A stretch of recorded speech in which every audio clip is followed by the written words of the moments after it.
Good morning, Spartans. Friday fitness on a Friday. This is going to be a tough video to film because I've got to get shots from my head to my feet, but we're diving in. This is about exercise 10.3, running. I didn't put any sort of warm-up in the running videos before this because, one, you can't possibly be working hard enough that you need to warm up, and two, as I've said before, barriers become excuses. And if you're thinking about getting dressed, getting warmed up, and going for a run, you end up not going for a run. The most important thing in the beginning is get out there. Run slow, take breaks all the time. Whenever you ache, stop. No matter what distance you prescribed, if you're in the beginning of running, stop all the time. You need to warm up later when you're going to put in 5 miles or hard intervals, when you need to actually rise to your best to train. Right now, you're just working out the kinks, flexing the legs.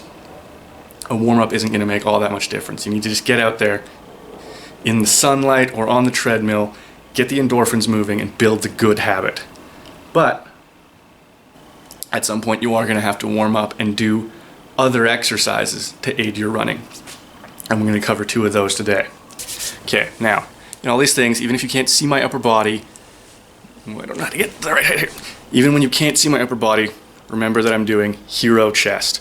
Shoulders back, tits up, hero chest, okay? The easier one, step back far enough you can see this, is this. I was trying to think of who I got this from. I'm sorry, I'll look it up. Maybe I won't. But everyone's kind of seen this stretch before, and you'll feel that a little bit in your glutes.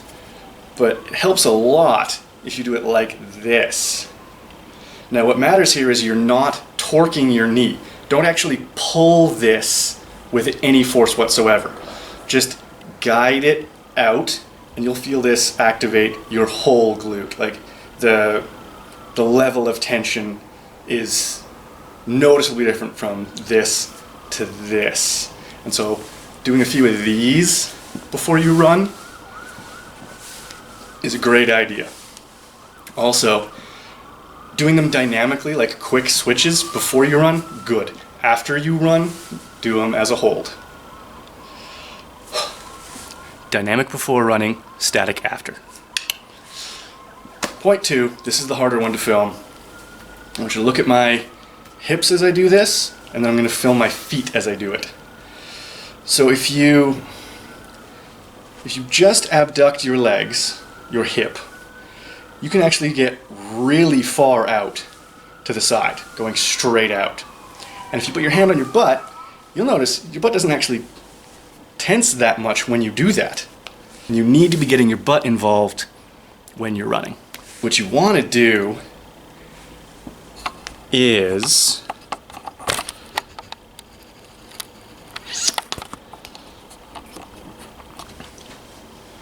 go from feet together,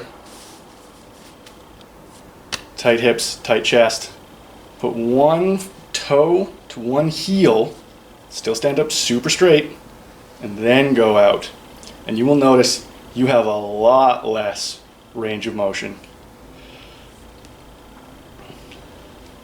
while staying straight up from the hips. Like, I can't stress this enough.